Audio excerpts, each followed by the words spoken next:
Election polling దగ్గర పడుతుండటంతో నేతల ప్రచారం కూడా చాలా జోష్ మీద ఉంది. అంతే హడావిడిగా కూడా కనిపిస్తోంది. మరి కొద్ది రోజులే ఉండటంతో ప్రతి ఒక్కరు కూడా మరి ఏ విధమైనటువంటి అభివృద్ధి ఇస్తారు, ప్రజలు ఎటువంటి నమ్మకాన్ని కలిగిస్తున్నారు అనేది మాత్రం చాలా ఆసక్తికరంగా ఉంది. మరి ప్రస్తుతం అయితే మన Guntur west MLA candidate from YSRCP Yesuratnam గారు ఉన్నారు. మరి ఎటువంటి పథకాలతో ముందుకు వెళుతున్నారు, ప్రజల స్పందన ఏ విధంగా ఉంది అనేది వారి మాటల్లో తెలుసుకుందాం. నమస్తే అండి. నమస్కారం. పోలింగ్ డేట్ దగ్గర పడుతోంది, టైం చాలా తక్కువ ఉంది. సో ప్రచారం జోరు ఎలా పెంచారు? అంటే మొన్నటి వరకు చేసింది రావాలి జగన్ కావాలి జగన్ కార్యక్రమంలో సుమారుగా 3-4 నెలలు గడప గడపకు తిరిగి మరి ఈ గుంటూరు మహానగరంలో ఉన్న ప్రాక్టికల్గా తిరిగి ఇంటింటికి చెప్పిన సమస్యలన్నింటిని కూడా మేము అవగాహన చేసుకున్నాము.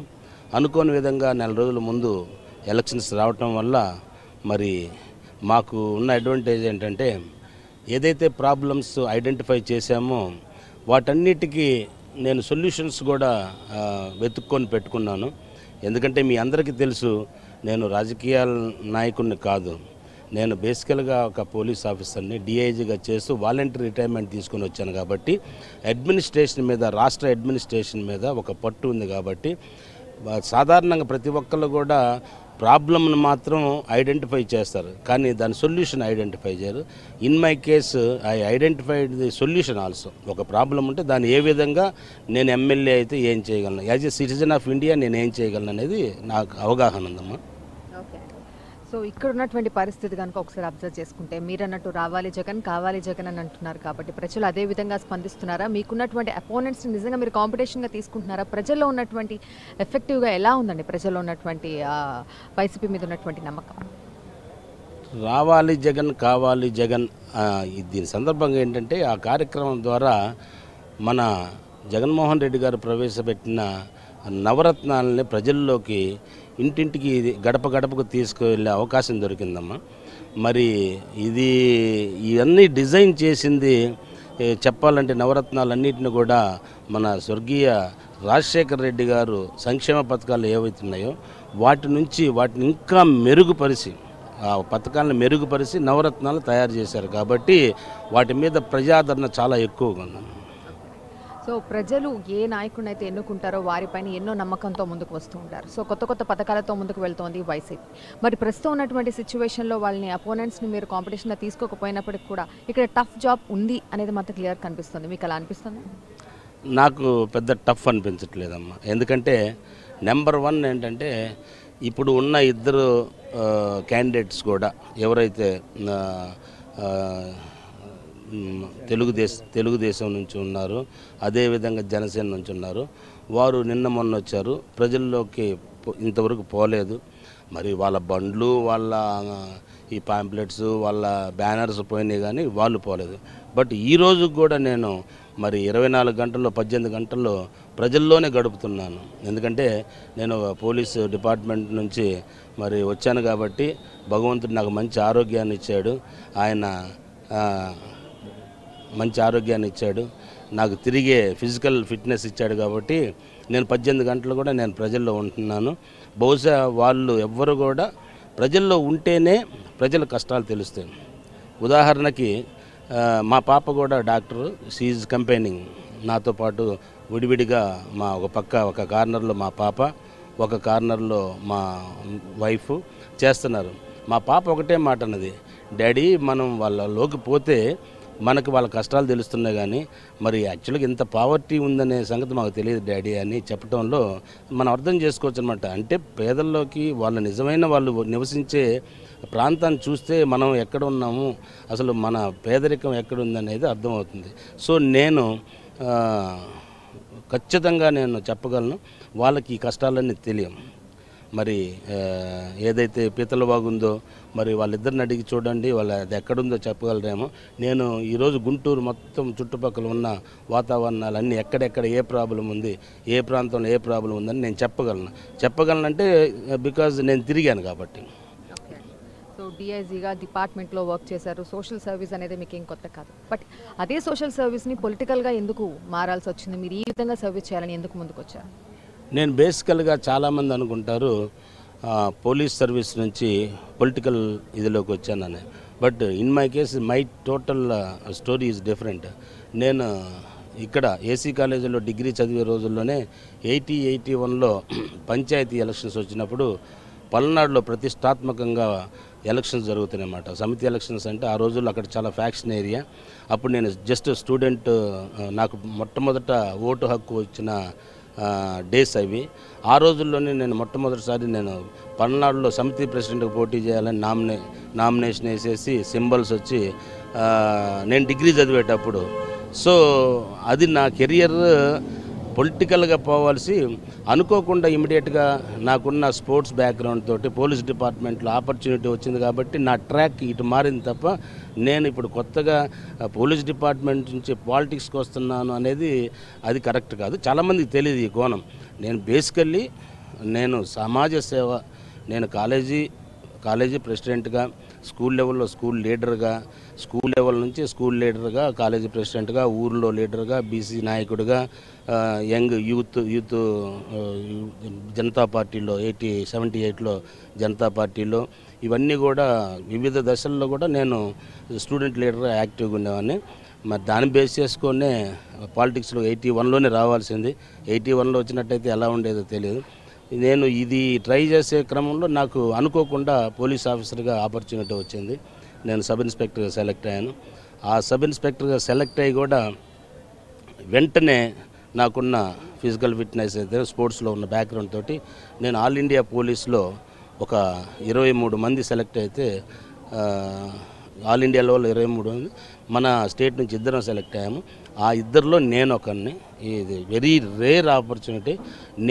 ఆ రోజు నేను భారతదేశంలో ఇద్దరం సెలెక్ట్ అయిన దాంట్లో నేను ఒకరిని ఉన్నాను కాబట్టి ఆ రోజు నుంచి ఈ రోజు వరకు కూడా 5 ముఖ్యమంత్రుల దగ్గర నా క్వాలిఫికేషను డిఐజీలు ఈ రోజు కూడా నేను చేసిన ట్రైనింగ్ ఎవరు చేయలేదని గంటాపదంగా నేను డిఐజీ క్యాడర్లో నేను చేసిన training all India police commando training under border security ఫోర్స్లో టఫెస్ట్ ఫారెస్ట్లో చేశాను.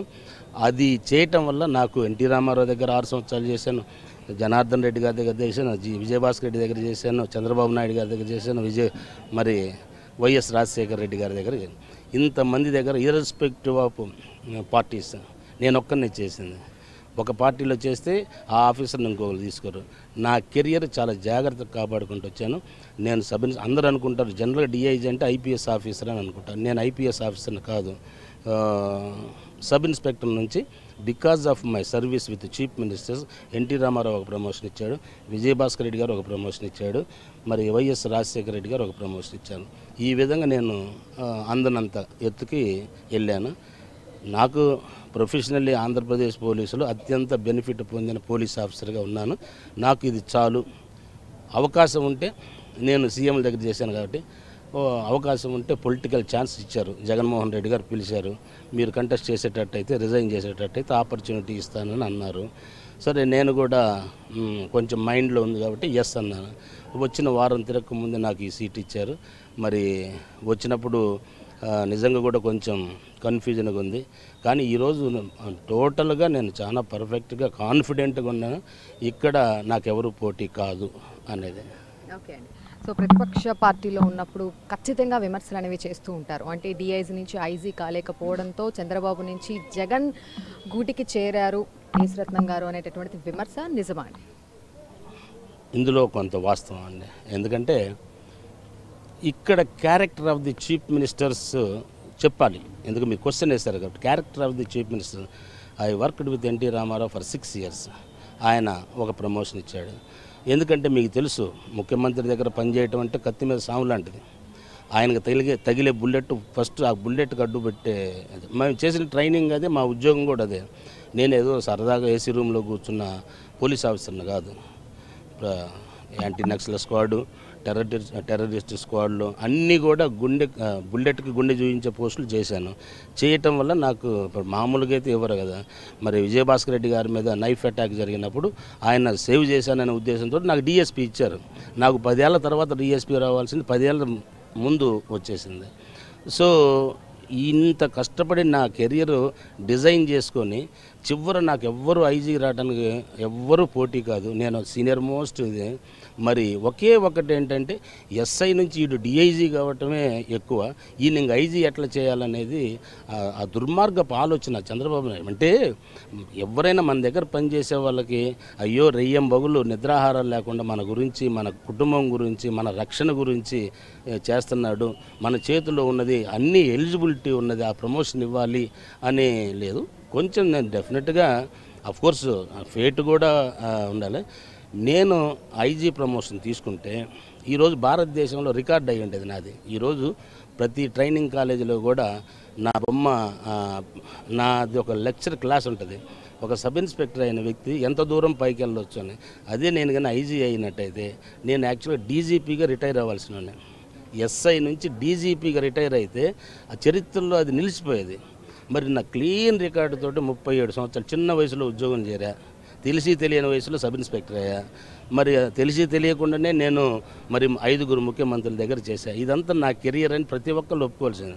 మరి ముఖ్యమంత్రి దగ్గర చేయాలంటే వీడు తాగుపోతా, తిరుగుపోతా, వీడి బ్యాక్గ్రౌండ్ ఏంటి, పొలిటికల్ హిస్టరీ ఏంటి, వీళ్ళ తల్లిదండ్రులు ఏం చేస్తారు, వీడి బ్యాక్గ్రౌండ్, వీడికి చెడ్డ అలవాట్లు ఏమున్నాయి, ఇవన్నిటిని ఓవర్కమ్ చేసేసి 5 ముఖ్యమంత్రుల దగ్గర, ఈవెన్ నేను నీ దగ్గర 9 సంవత్సరాలు చేశాను కదా, నేను చీఫ్ సెక్యూరిటీ ఆఫీసర్ సెక్రటరేట్ 9 సంవత్సరాలు నీ డోరు తీస్తూ ప్రతిరోజు ఆఫీస్కి వస్తే నా ముఖం చూడాలి, ఆఫీసు నుంచి పోయేటప్పుడు నా ముఖం చూడాలి.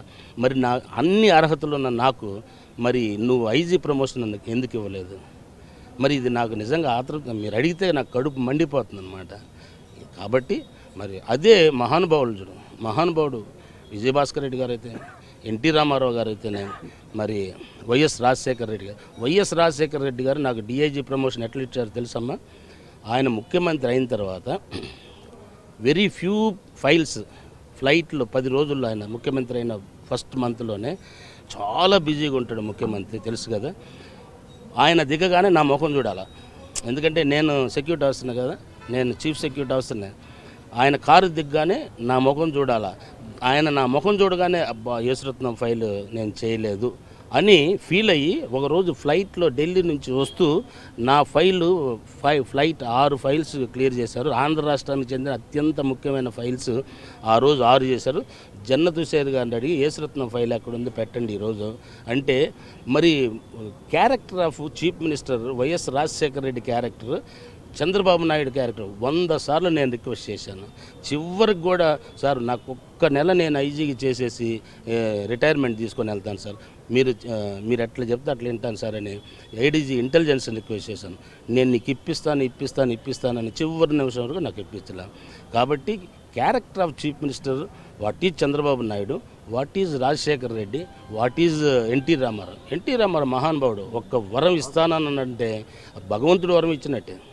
అట్లనే విజయభాస్కర్ రెడ్డి అయినా, అట్లనే రాజశేఖర రెడ్డి గారైనా, చంద్రబాబు నాయుడు టోటల్లీ డిఫరెంట్. తన కుటుంబం తప్ప ఎవరిని చూడు. మీరు అడిగారు కాబట్టి నేను విపులంగా చెప్పాను.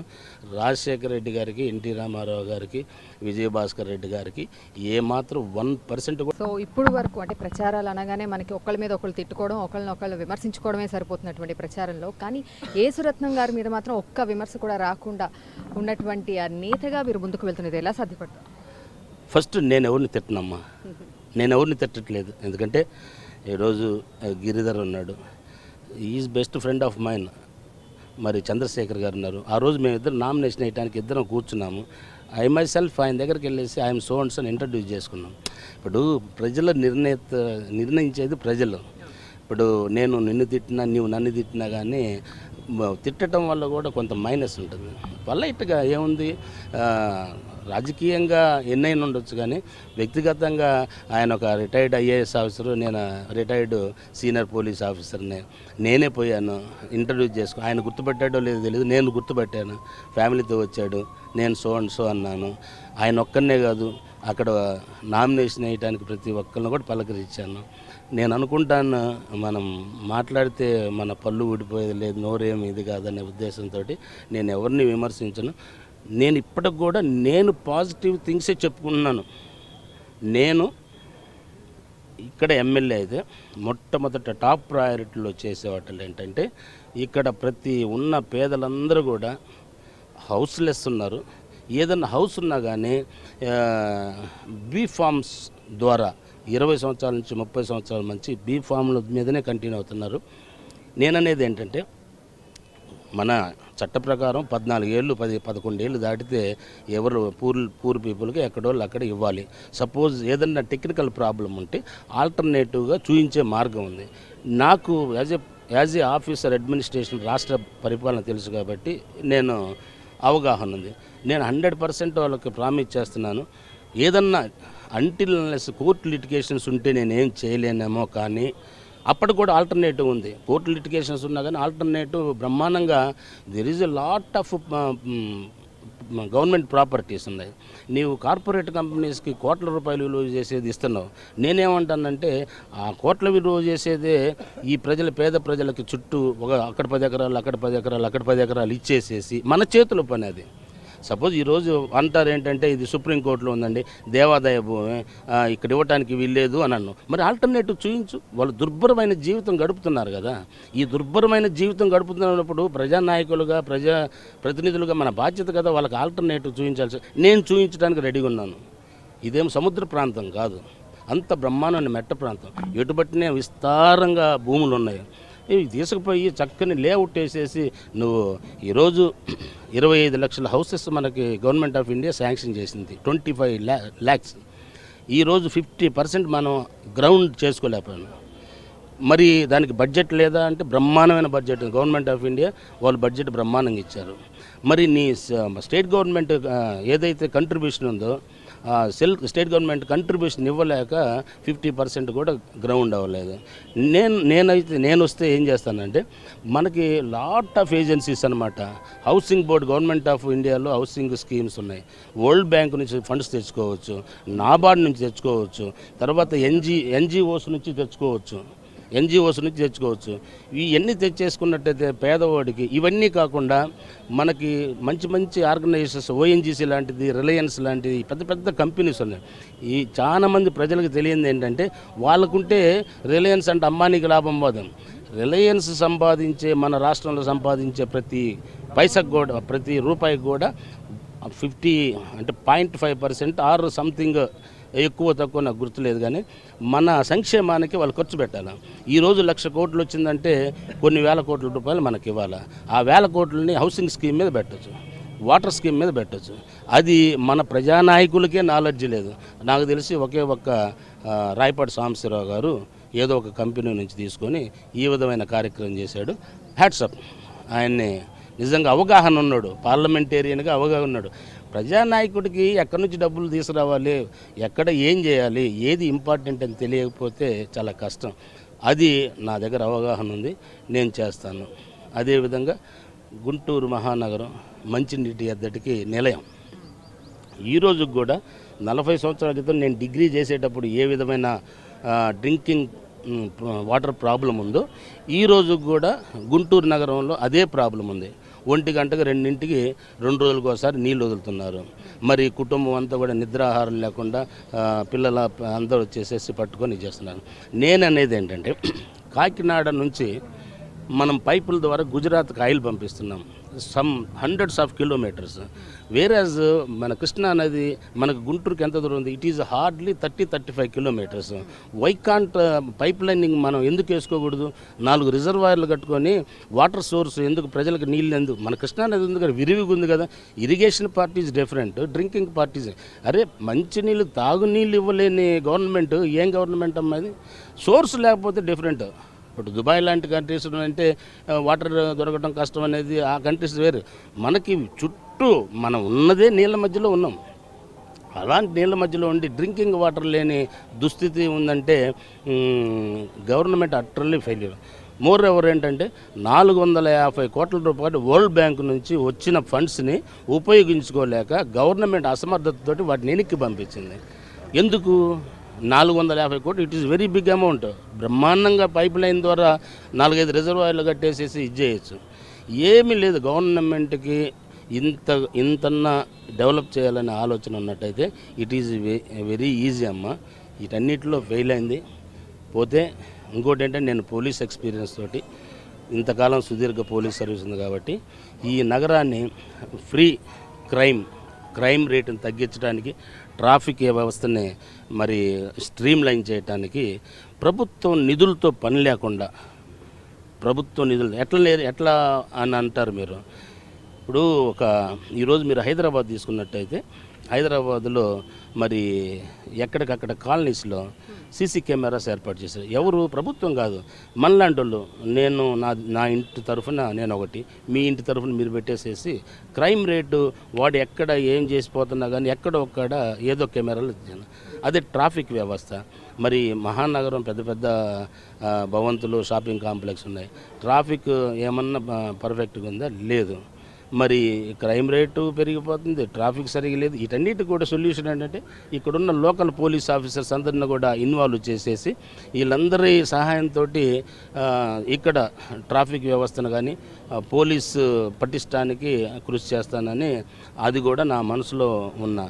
ఇలా మరి రోడ్లు ఇష్టం వచ్చినట్టు తవ్వి చేశారు. నేను కమిషనర్ గారిని, ఎందుకంటే నేను ఒక బాధ్యత గల ఆఫీసర్ని కాబట్టి మొన్నటి వరకు కమిషనర్ గారిని నేను ఒక క్వశ్చన్ వేసాను. ఈ రోడ్డు 8 నెలల మంచి అట్లా తవ్వి ఉంచారండి. మీకు ఒక రోడ్డు వేయాలంటే 1 నెల, 2 నెలలు, 3 నెలలు ఉంటుంది ఇది టెండర్ ఇన్వైట్ చేసేటప్పుడే. మరి అలాంటిది మీరు 9 నెలల నుంచి అంటే ఆయన ఎంత హాస్యాస్పదంగా అంటే, నేను వచ్చేసరికి 450 కిలోమీటర్ల రోడ్లు తవ్వి ఉన్నాయండి, అంటే విత్ ఇన్ ది టౌన్. నేను వచ్చిన తర్వాత ఓన్లీ 100 కిలోమీటర్స్ తవ్వారు. సో ఇప్పుడు 250 క్లీన్ అయింది, ఇంకో 250 మాత్రం వేయాలని ఆయన చెప్పడం అంటే మరి ఎందుకు అని అంటే ఆయన చెప్పలేకపోయాడు. మరి వరల్డ్ బ్యాంక్ ఫండ్స్ వచ్చేసినాయి, యూజీడీ వర్క్స్కి వచ్చేసినాయి. ఆ వర్క్స్ వచ్చిన డబ్బులు ఎటుపోయినాయి? కాంట్రాక్టర్స్కి డబ్బులు ఇస్తే వాళ్ళు ఎందుకు చేయరు? ఫెయిల్యూర్ అనమాట. Government utterly failure. అన్నీ ఉండి అల్లుడి నోట్లో సని ఉన్నది అని అనడానికి ఇది నిదర్శనం అనమాట. సో ప్రజాసేవ మీకు కొత్త కాదు, ప్రజా సమస్యలు మీకు కొత్త కాదు. ప్రతి దానిలో కూడా నేనున్నానంటూ ముందుకు వెళుతూ ప్రతిదాన్ని కూడా క్లీన్ అవుట్ చేస్తానని చెప్తూ వస్తున్నారు. మరి చివరిగా ప్రజలకు ఏం చెప్పబోతున్నారు? గుంటూరు వెస్ట్లో నుంచినటువంటి మీరు వాళ్ళకి ఎటువంటి అభివృద్ధి దిశగా తీసుకువెళ్తానని హామీ ఇస్తున్నారు? నేను ఇప్పుడు మీడియా ముందు ఉండి చెప్పానమ్మా, వీటన్నిటినీ ఇవి కాకుండా it is only highlight points నేను చెప్పింది. ఇంతకంటే నా పర్సనల్ ఎజెండా కూడా ఉంది. నాకున్న ఎందుకంటే ఈ అవగాహన ఉంది, ఈ గుంటూరు మహానగరం మీద అవగాహన ఉంది, ఇక్కడున్న న్యాచురల్ రిసోర్సెస్ మీద అవగాహన ఉంది, ఇక్కడున్న కమర్షియల్ క్రాఫ్ట్స్ మీద అవగాహన ఉంది. వీటన్నిటిని దృష్టిలో పెట్టుకొని దీన్ని ఏ విధంగా నేను మంచి డెవలప్ చేయగలననే ఆలోచన ఉంది. కాబట్టి ప్రజలందరికీ కూడా గుంటూరు నగరం ఏ విధంగా డెవలప్ చేస్తాననే సపరేట్ ఎజెండా నేను తయారు చేసి ఇస్తున్నాను. ఇదంతా కాకుండా ప్రజలు నా రిక్వెస్ట్ ఏంటంటే, నేను ఒక గుంటూరు ప్రజలకు మాత్రమే చెప్పట్లేదు, ఆంధ్ర రాష్ట్రంలో ఉన్న ప్రజలందరికీ కూడా ఒకటే చెప్తున్నాను. మరి ఈ 5 సంవత్సరాల మంచి గవర్నమెంట్ ఎక్కడెక్కడ ఏ విధంగా ఫెయిల్ అయింది, మరి సక్సెస్ని కూడా రేట్ చూసుకోండి. ఐఎమ్ నాట్ ఓన్లీ ఫెయిల్యూర్స్ కాదు, నీ సక్సెస్ రేట్ ఒక పక్కన పెట్టుకోండి, ఫెయిల్యూర్స్ ఒక పక్కన పెట్టుకోండి. సక్సెస్ రేట్ ఎంత పర్సెంటేజ్ ఉంది చూడండి, ఫెయిల్యూర్స్ ఎంత పర్సెంటేజ్ ఉంది చూడండి. ఈరోజు సెక్రటరేట్ కన్స్ట్రక్షన్ అన్నారు, మరి దానికి 100 రూపాయలు అయ్యేదానికి 500 ఖర్చు పెట్టారు. మరి ఎవరి సొమ్ము ఎవరిది అది? సరే, అది ఏమన్నా ప్రాపర్గా కట్టారా? లేదు. మరి నేననేది ఏంటంటే, భారతదేశంలో అత్యంత పేరుగలిగిన కన్స్ట్రక్షన్ కంపెనీస్ మనవి. నువ్వు ఎల్ఎన్టీ అని చెప్పేసేసి అర్జెంట్ కట్టాలని చెప్పేసేసి నువ్వు 10 రూపాయలు 1000 రూపాయల దానికి 3300 3500 చేసేసి నువ్వు చేసింది ఏముంది? అదే 10 మంది బిల్డర్స్ని పిలిచి 10 బిల్డింగ్స్ ఇచ్చేసేసి నువ్వు ఏ రేట్ అయితే ఇచ్చావు ఆ రేటుకి ఇచ్చేసినట్టు పోయేది కదా. నీ తెలివితేటలు ఏమైంది? ఈరోజు నువ్వు బిల్డింగ్ కట్టావు, నీ దగ్గర ఇంజనీరింగ్ టెక్నాలజీ బోల్డ్ అంత ఉంది, మనం మంచి డెవలప్డ్ కంట్రీలో ఉన్నాం, మన దగ్గర బోల్డ్ అంత టెక్నాలజీ ఉంది, తెల్లారేసరికి మనం బిల్డింగ్ నెల రోజుల్లో బిల్డింగ్ లేపే టెక్నాలజీ ఉంది. మరి నీ ఇంజనీర్లు ఏమైపోయారు? ఈ రోజున అరగంట సేపు గట్టిగా వర్షం పడితే సెక్రటరేట్ ఫస్ట్ ఫ్లోర్ మునిగిపోతుంది. నీ చంద్రబాబు నాయుడు ఏమైంది? నీ 2020 విజన్ ఎక్కడ పోయింది? 2050 విజన్ ఎక్కడికి పోయింది? నీకు ఆ మాత్రం లేదా? నీ దగ్గర ఉన్న ఇంజనీర్స్ చెప్పే మాట నువ్వు వినవా? నువ్వు కట్టావు 6 బిల్డింగ్స్ 5-6 బిల్డింగ్స్ కట్టావు, నువ్వు ఎందుకు ఉపయోగం ఏముంది? ఈరోజు ఈ వాటర్ వర్షం వచ్చిందంటే చెరువులో ఉన్నట్లు ఉంటుంది. కాబట్టి చంద్రబాబు నాయుడు అడ్మినిస్ట్రేషన్ మీద కంట్రోల్ లేదమ్మా. ఆయన ఒకే ఒక ఇదిలో పోయాడు. ఎట్లా హౌ టు మేక్ మనీ అనేది ప్రింట్ చేయటం, ఎట్లా దోచిపెట్టాలా దాచిపెట్టాలా అనే ఒకే ఆలోచన. ఆ ఆలోచనతోటి డబ్బంటూ ఉంటే మళ్ళీ మనం పవర్లోకి రావచ్చు అనేది ఆయన విజను, ఊహ, ఎవ్రీథింగ్ అదే ఉంది. దాన్ని బేస్ చేసుకునే వస్తున్నారు. ఈరోజు మీకు తెలుసు మరి ప్రజలందరూ కూడా హర్షిస్తున్నారు ఏది మన జగన్మోహన్ రెడ్డి గారు పథకాలని.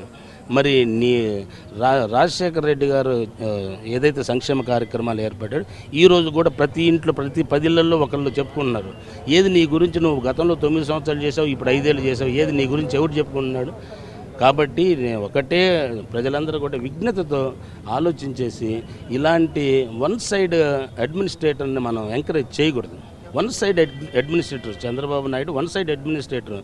ఏదో ఒక వర్గానికో, ఒక కులానికో, ఒక మతానికో కొమ్ము కాసేవాడు ముఖ్యమంత్రి కాదు, ప్రధానమంత్రి కాదు. ప్రజలందరూ నా మనుషులు అనుకునేవాడే నిజమైన లీడర్. చంద్రబాబు నాయుడు అది లేదు. ఈరోజు జన్మభూమి కమిటీలు పెట్టాడు. ఒక పక్క మన డెమోక్రసీలో by the people, for the people, of the people అని చిన్నప్పటి నుంచి మనం చదువుకుంటున్నాం కదా.